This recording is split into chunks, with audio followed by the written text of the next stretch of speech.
through about 190 editions, the last one being at the end of the 1800s. 1892, I think, is the last extant edition that we have.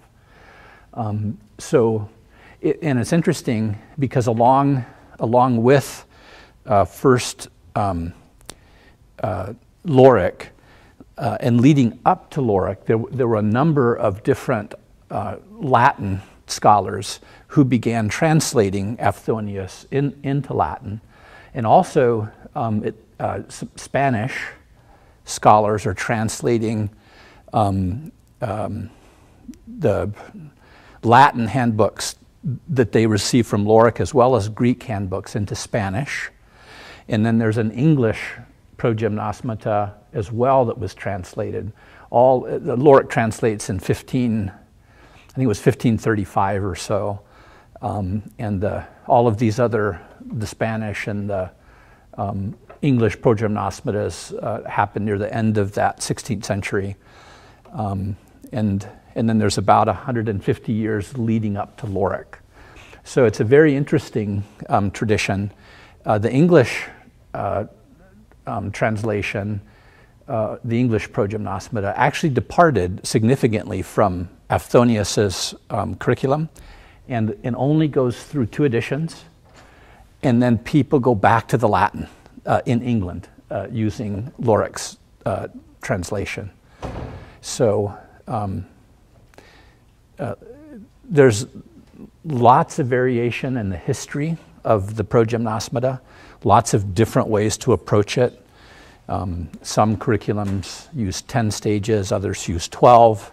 Aphthonius uses 14. What made you choose Aphthonius as opposed to a different route? Can I get one of those? Yeah. So, oops. Here, I'll get one from Scott. Okay, I can show you. Just go ahead. I'll show you. Here he comes. Oh, not at all. Yeah. So we have four extant Greek progymnosmatas, and that starts about 100 BC. And again, I don't remember. I can't ever keep track of the order, but there's Libanius and Theon and Pseudo-Hermogenes, and then Aphthonius. Aphthonius comes in the 4th century, and then, as I mentioned this morning, we actually can date papyra back to the 4th century BC, where we also get examples of progymnosmata exercises. Interestingly enough, also on those papyra are letters back and forth between students and parents. And it's just fascinating. But Rebella Cribori just recently published a book and goes through all this. But anyway, so we've got this history of the exercises being used, being adapted, being changed, until we get to Aphthonius. And after Aphthonius in the 4th century, nobody else writes any more progymnosmatas until we get into the Latin translations and the Spanish and the Greek Spanish and English translations in the 16th century. So for me, the original impetus was, wow, if this guy is the capstone, if everybody stops writing after him, he must have hit a home run. And lo and behold, over the years, as I've studied the progymnosmata, he did hit a home run. I was at lunch earlier mentioning how brilliantly simple Aphthonius's exercises are, and how they build from a stage after stage after stage. Students can master the skills that are being presented in the stages. So as I said this morning, it doesn't take intellectual ability to become an excellent writer. It simply takes the willingness to put the effort into it. And a lot of that has to do with Aphthonius and the way that he put the skills together. And then the constant review of the skills is also there. So that's why I picked Aphthonius. Yeah, I just wondered, when I first was introduced to the progym, I was comparing all of the others with him, and it can really get overwhelming to try and figure out how to plan a lesson for your students when you're trying to find which is the best way to go with, and maybe I'll do some of this and that or whatever, which is why it's such a blessing when I can just open up my book and it's already there I'm like, Yeah. oh, this is great, and it works, and like you said. But anyway, I just wondered why Yeah. you chose him instead of others. Yeah, and as you noticed, it's really interesting the different authors use the different stages in very different ways to accomplish different ends. So it is an interesting study. I really loved, again, I mentioned this morning or maybe I didn't. Anyway, I was at a conference last month with 30 other pro-gymnosmata scholars, university and college professors that are using the ProGym. There were 2 of us from K through 12 schools that were using the ProGym. And it was just fascinating to hear about their experiences and the way they're using it and the results that they're getting.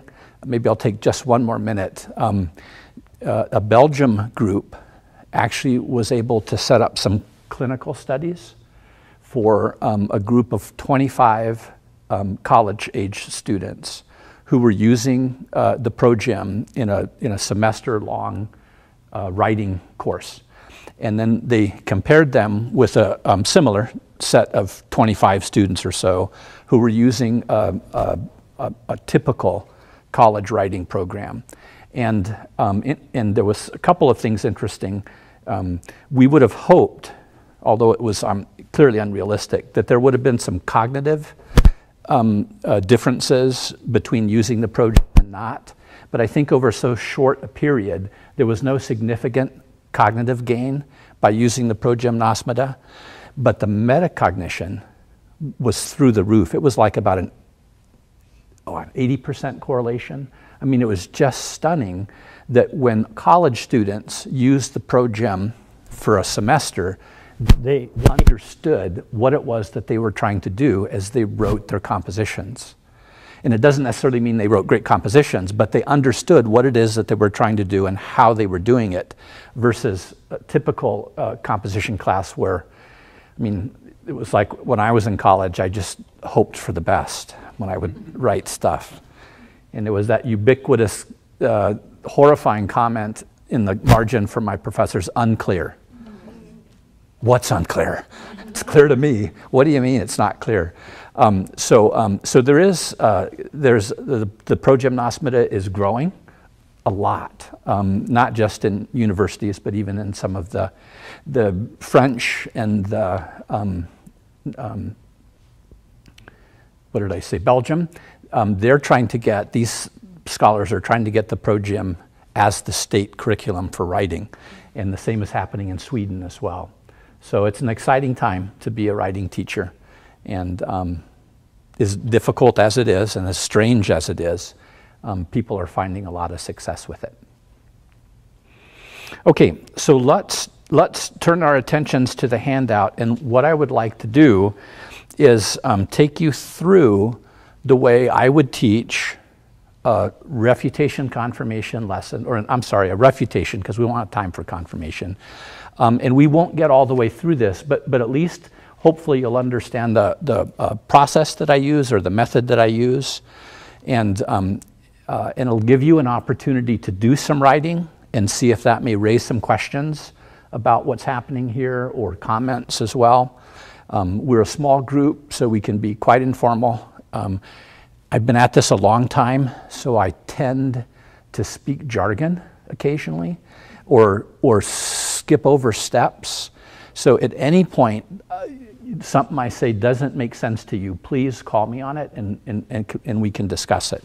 I'll do the best I can to keep all the steps in, but I know ahead of time I'm going to skip a few.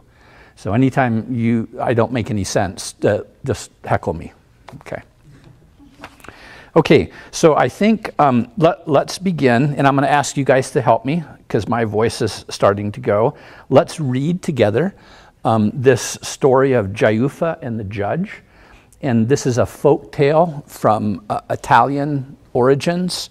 Giuffa is what was considered, they call him half a fool, but he's a clown. He's a fool character that does silly things.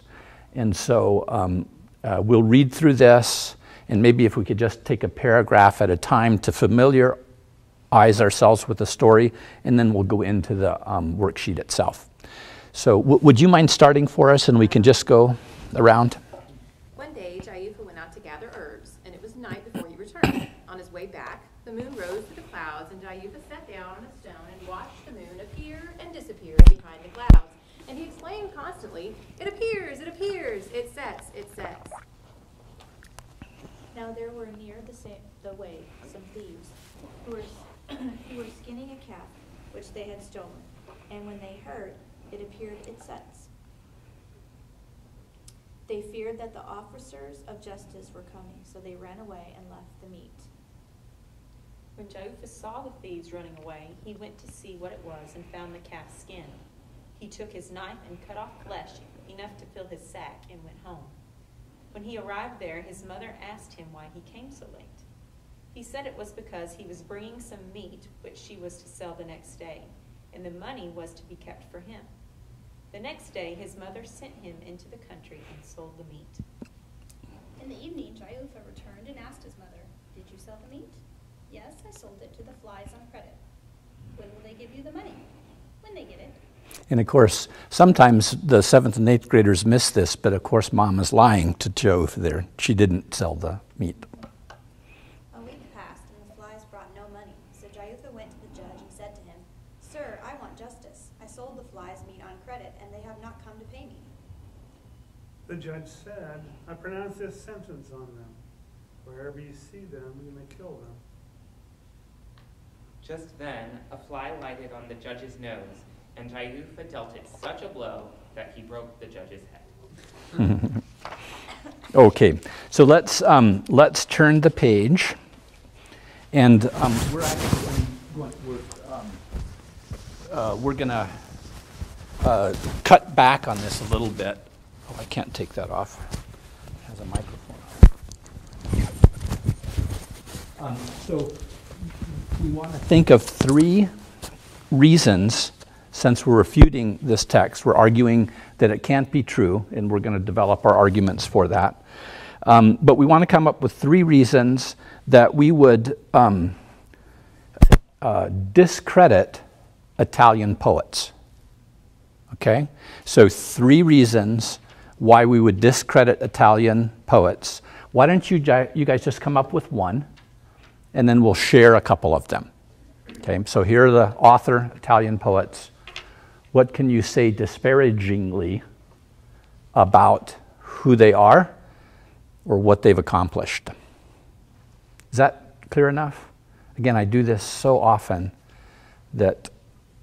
So for example, let's do an example, right, a model. We could say that it'd be wonderful if we could praise people who are skilled with language,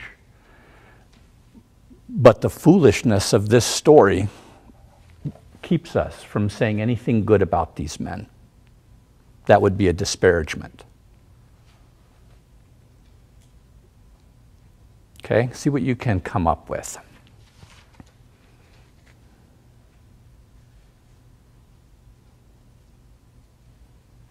I have a question. Yes. So we're supposed to use an example from the story and then make it to be kind of a truth for all Italian. Yes. So Yeah. like the protagonist is a fool, so therefore all protagonists are fools, or something like that. Well, so in this case, since we don't know the particular author, we have to generalize that author. Okay, and so for the discredit, we are speaking a generalized, what we could even call a disparagement happens to also be called a common topic as opposed to the 5 common topics. So yes, it is going to be a general. So you would be attacking or discrediting Italian poets. Okay.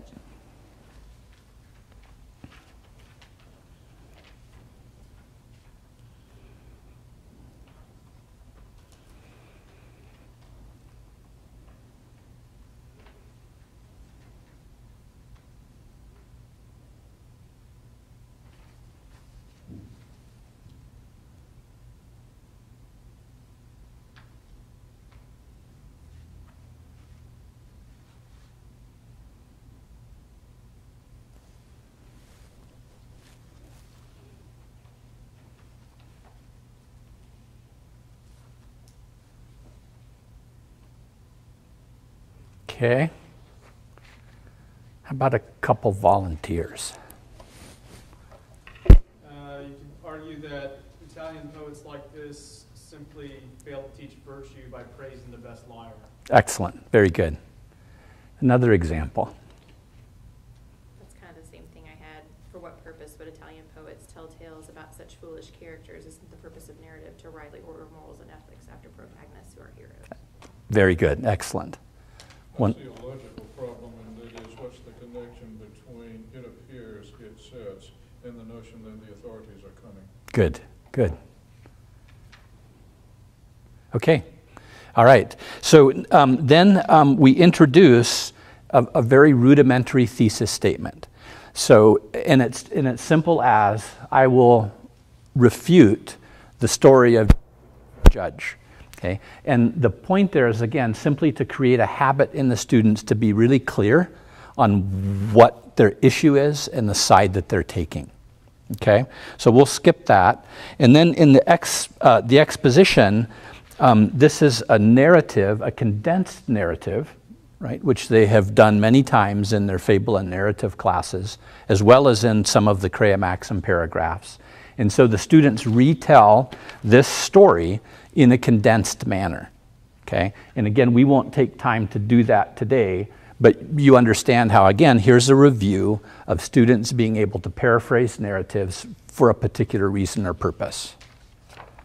Okay, and then let's begin the 6 heads of purpose. I will tend to use them in terms of their positive.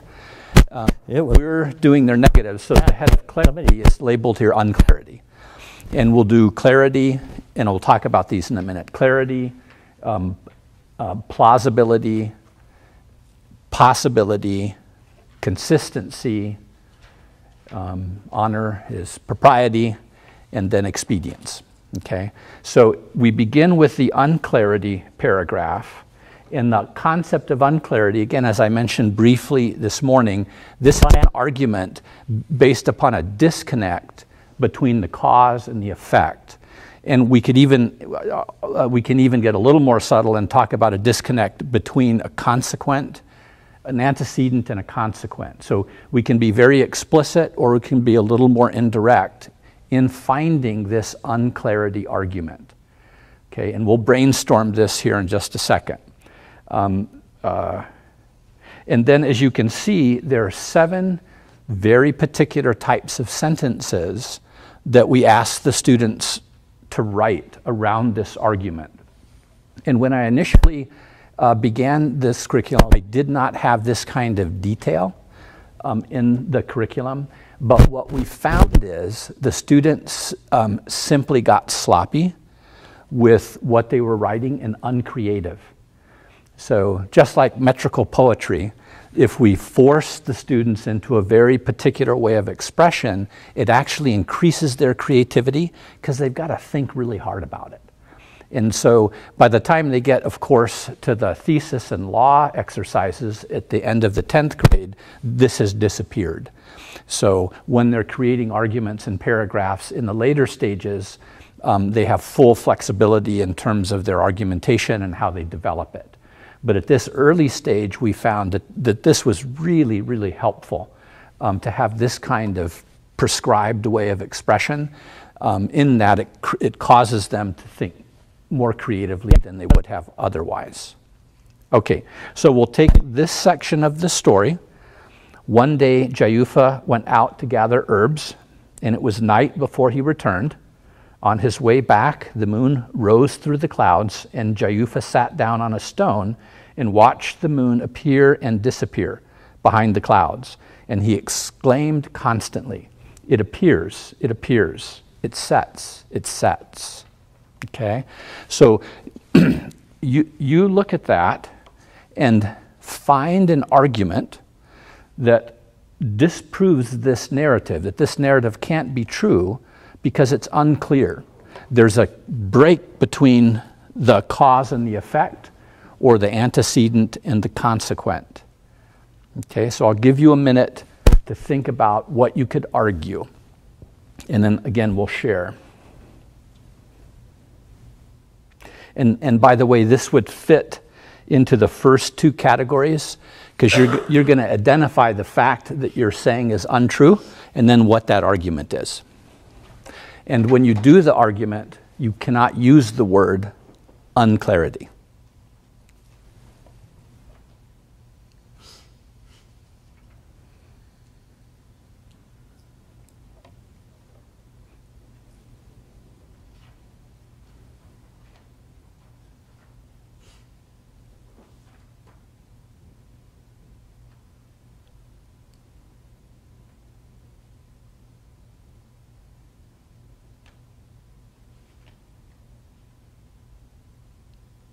Yeah, question. So you're wanting us to give you a response, or are we writing? Go ahead and write it down, and then we'll share them and talk about them.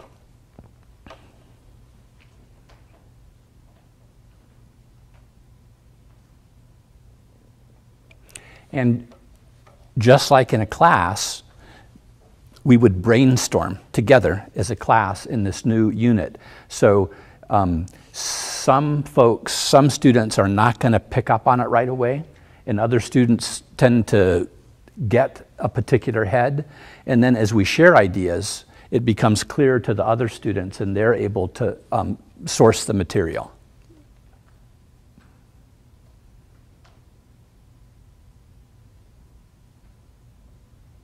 I think I'm just going to sit back and listen, because I am completely, I've never taught like this, so I have no Okay. what you're doing. Okay, good. Well, you know, Be honest. there I go again. Remind me to give an example of what I'm talking about Yeah, each time, I'm okay? going to sit back and I'm going to let you guys Yes. model this for me, because I'm clueless. I'm Okay. going to be honest. I'm saying, did I miss something? Yeah, and again, that's not an unusual experience. Okay. Like I said this morning, right?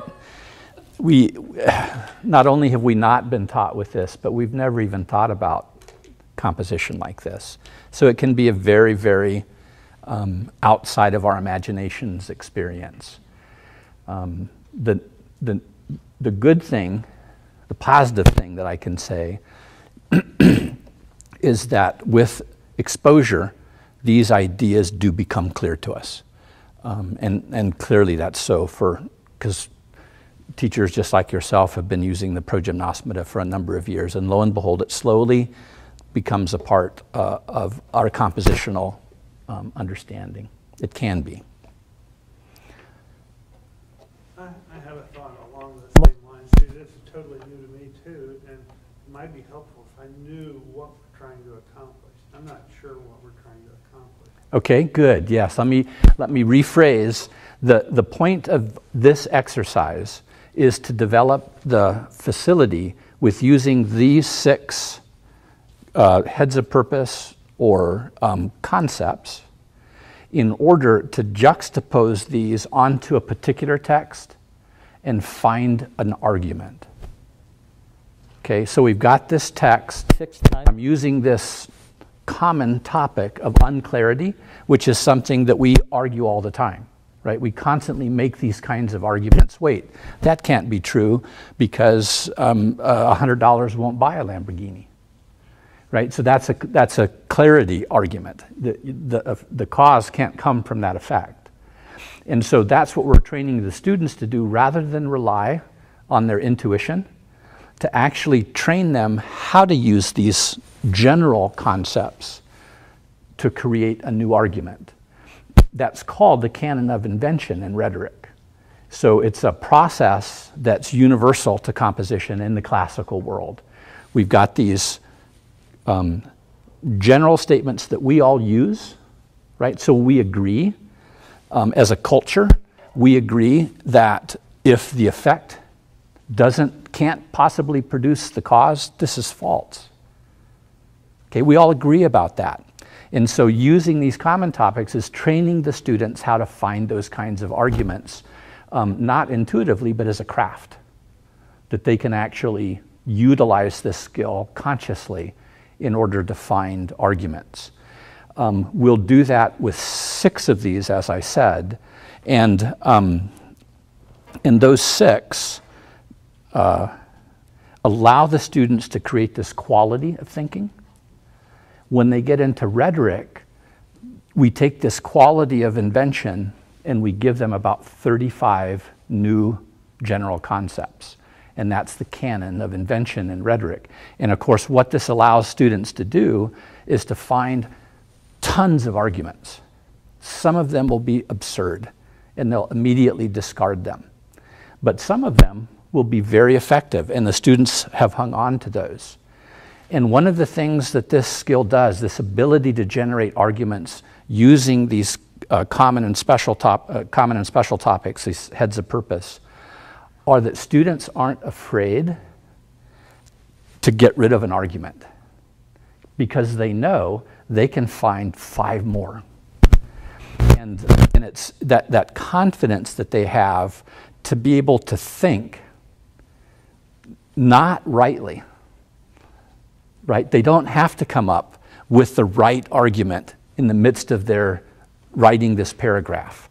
They can take a moment and they can think about 8 or 9 different arguments and then pick which of those are they going to use. And it takes an enormous amount of pressure off when a student doesn't have to come up with a great argument first time. Does that help a little bit in terms of where we're going with this? Okay.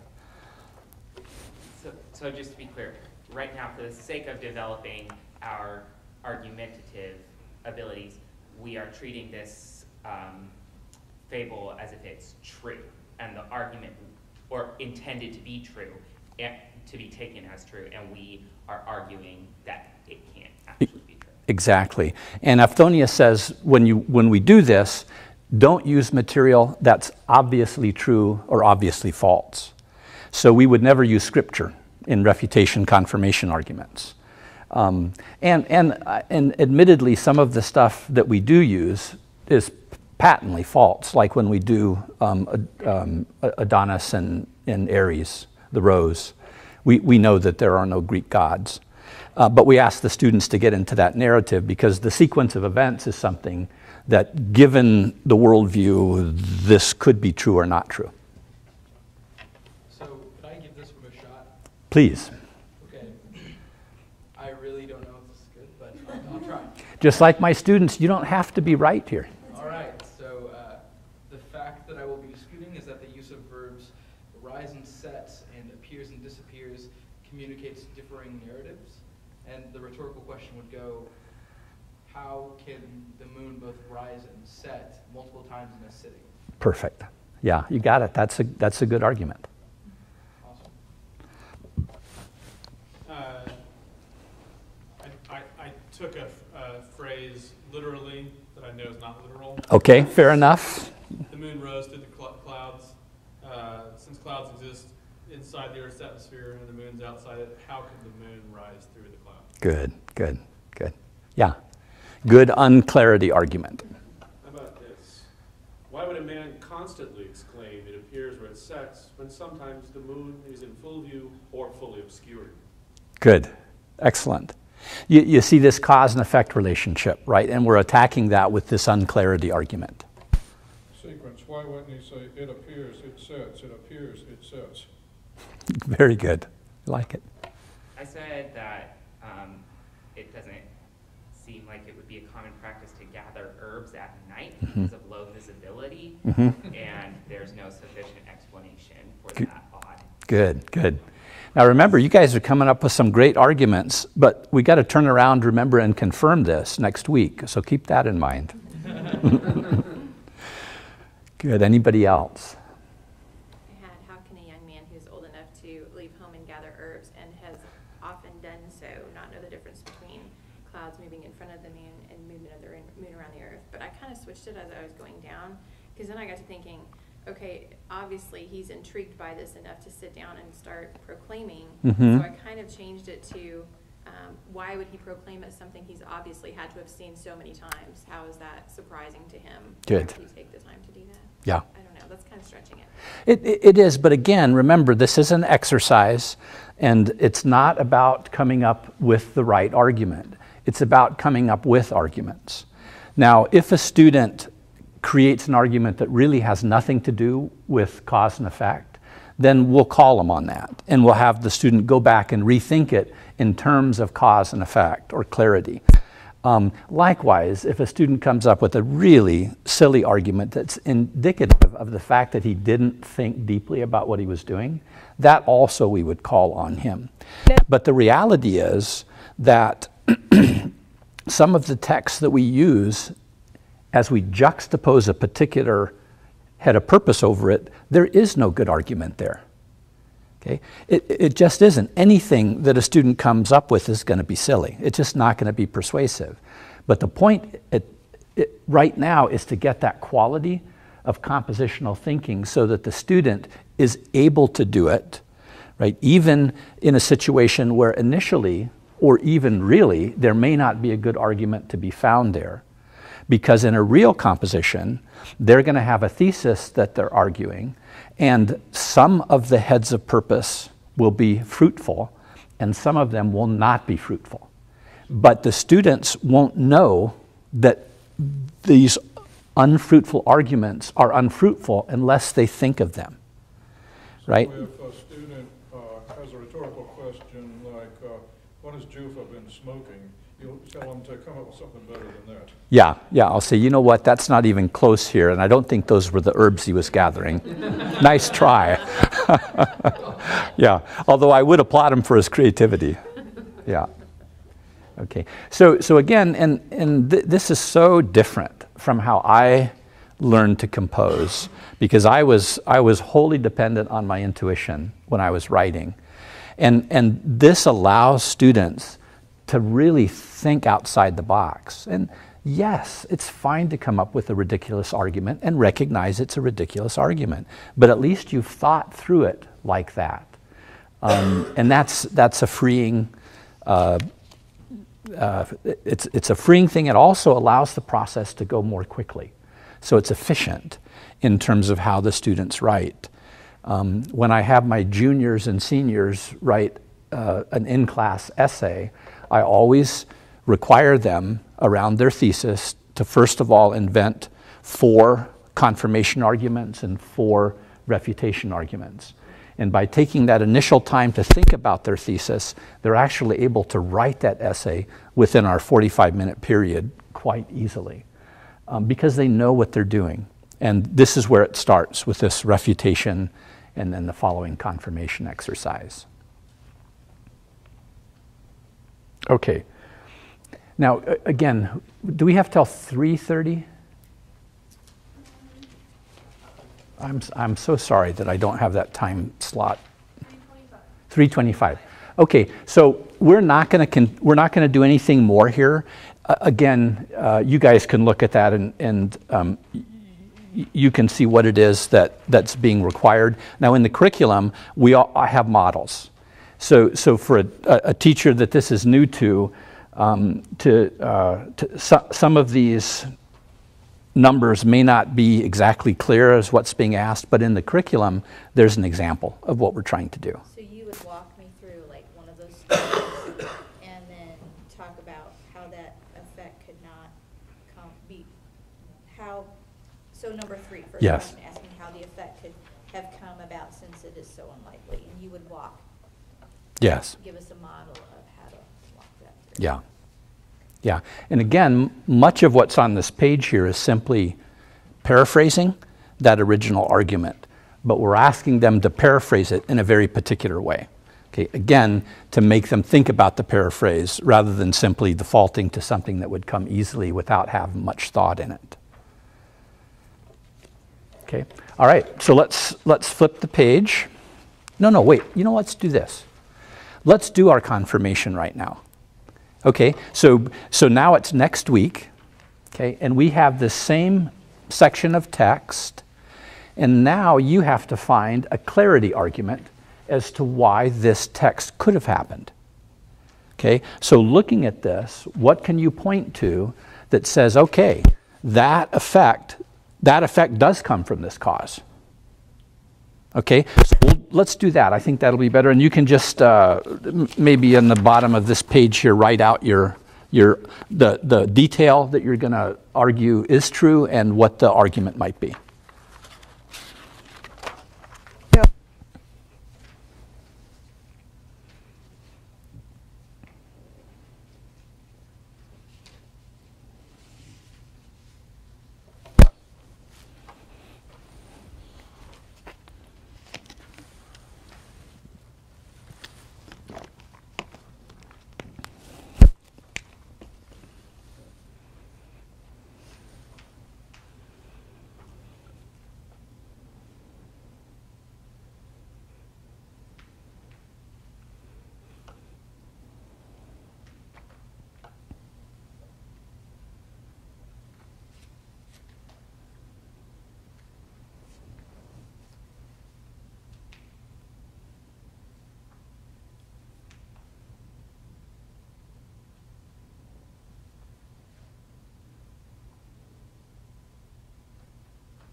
Just occurred to me there's going to be a lot of dead time on this video. Have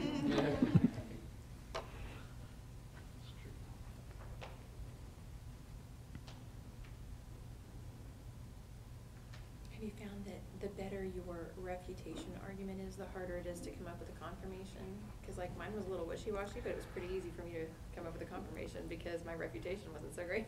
Yeah, You yeah. know what I mean? Yes. Kinda go And again, that goes back to the material that we're actually arguing and whether in reality this is more plausible or less, this is more true or maybe not so true. So a lot of it has to do with the text we're using as the students find these arguments. So we will definitely get a stronger clarity argument from a weaker unclarity argument.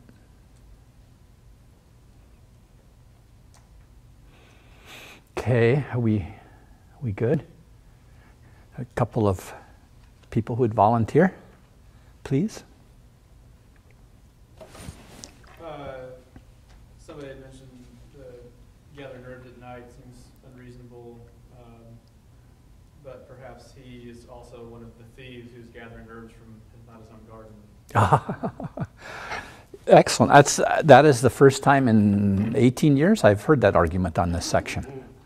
Excellent. At least that I can remember. I was just looking at that it was day when he went out to gather the herbs, and so what if he had never been out at night? And so therefore it doesn't say that he should have been out at night, it just, he lingered. Good, good. So, sure, why not? Yeah. I said perhaps Jufa was so excited by the situation he misspoke in asserting that the moon was setting when it was actually just disappearing. Good, good. A misspeak. Anybody else, please? I said that consistency in the narrative gives the author ethos. I'm sorry? It gives ethos Uh-huh. authority to the author because he's consistently portraying a series of mistakes in communication. Yes. So it indicates that this person who wrote this is observant about human communication. Very and good. How those mistakes happen and what they lead to. Yes, I love it. Excellent.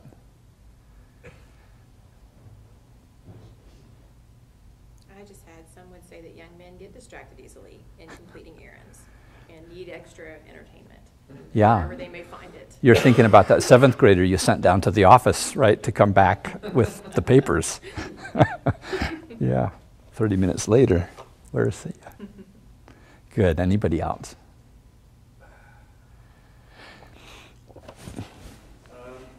Anyone knows that this story is true, since fools and knaves are found not only in the fields and byways by night, but at home and in the seat of justice. They will, however, find their justice despite their ignorance and villainy, as the fool and his money are soon parted, and the profusion of laws is only a trap. Beautiful. Thank you. Okay, so we've got about 5 minutes. Let me stop and ask you if you have any questions or comments. Again, such a brief exposure, but is there anything that you would really like to say about this, either positive or negative, right, in terms of how you've experienced this and what the possibilities might be, other than the fact we know it's really strange, right, and a different way to think?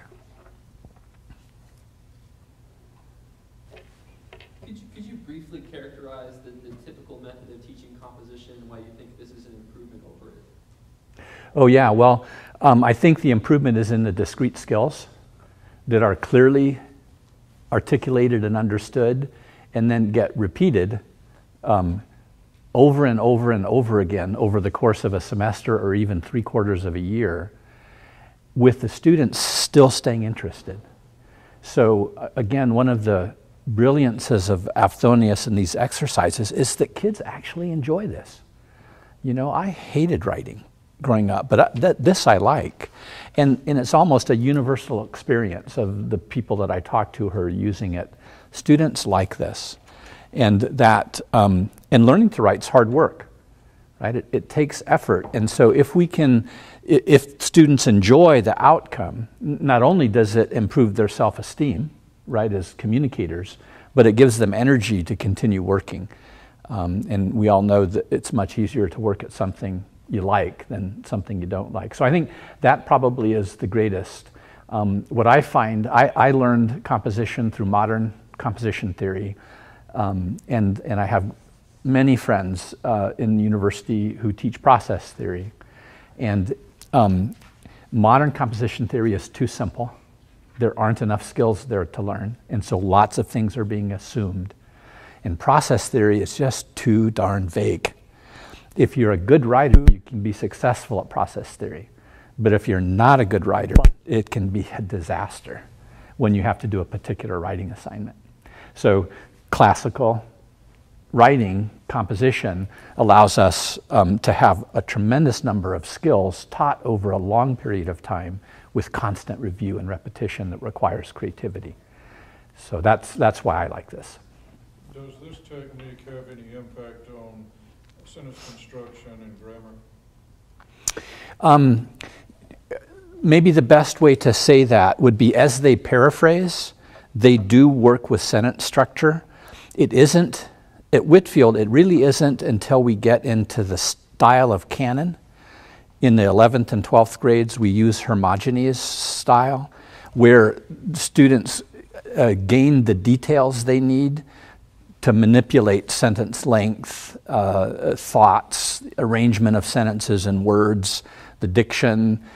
So we're getting some adumbration with the progymnosmata, but that canon of style is really a rhetoric level skill that comes after all of these other things like invention and arrangement get built. So again, maybe another thing I would comment on is the progymnosmata only teaches a limited number of things at a time.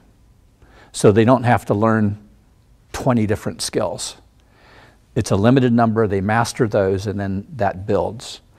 And again, I feel very confident in this teaching because it's time tested, right? The progymnosmata and then teaching the 5 canons, using Cicero or Quintilian, arrangement the same, style, Hermogenes. These are all texts that they're ubiquitous. This is what we use to teach our students how to write. So my answer would be this won't teach them style. It'll begin to get them there. But style will be a separate skill that will teach them their last 2 years.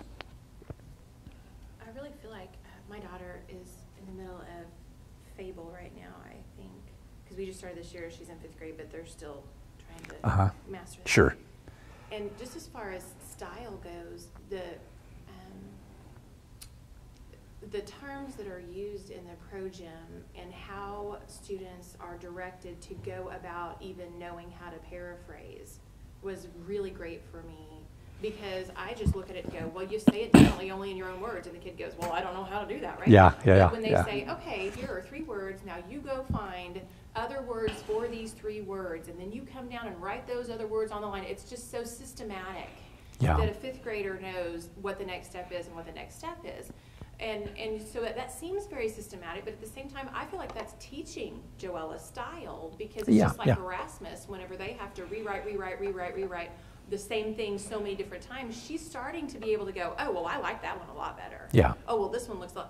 So, I mean, it's being snuck in there, even though it's systematic. They're still having to make choices, even at that lower level, of stylistic technique and what they like better, what sounds better. She gets to decide what she puts in there, but yet she's guided every step of the way to know how to do that without having to jump over something and figure it out on her own.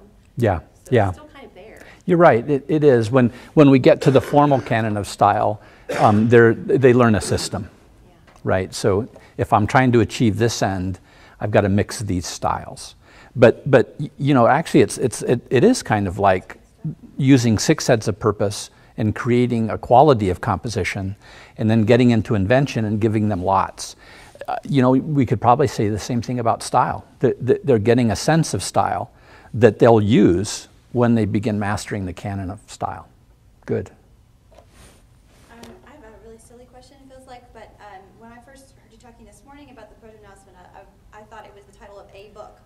What would you translate it to? I'm sorry. Have a definition? The before exercises. Okay. So, and it's the before rhetoric. So the progymnostica are just the exercises we use to get ready for rhetoric. I have a question. At Whitfield, you said that you have literature, reading, and grammar kind of separate from your writing. Yes. Do you integrate your writing with your history and science? So are they using this when they have to write history papers, science papers? Do you integrate that? Yes, slowly but surely, because I've had to train our history teachers and our Bible teachers with the ProGym, and of course I can't understand why. There was a little resistance to that over the early years. Well, we're looking to integrate. Yes, So yeah, and we do now. So all of our upper school teachers, they know what the heads of purpose are. They know what the heads of development are, and they require that in their history essays or a lab write-up that a student is doing. Our encomium and invective and comparison stages inform how to write a science lab well. So yeah, it is, once teachers understand this, it's really very easy to integrate it throughout the classes and courses. One more question or another comment?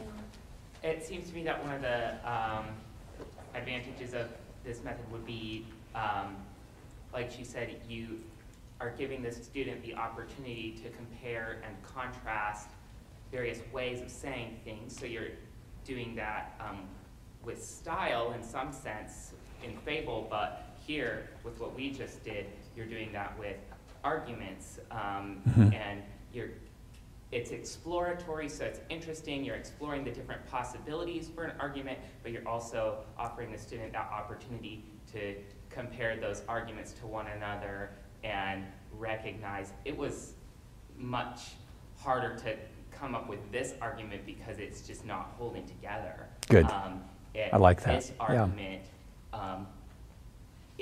I was able to develop that because it actually is logical. Good. Yeah, I like that. That's good. Okay, thank you guys so much. I appreciate it.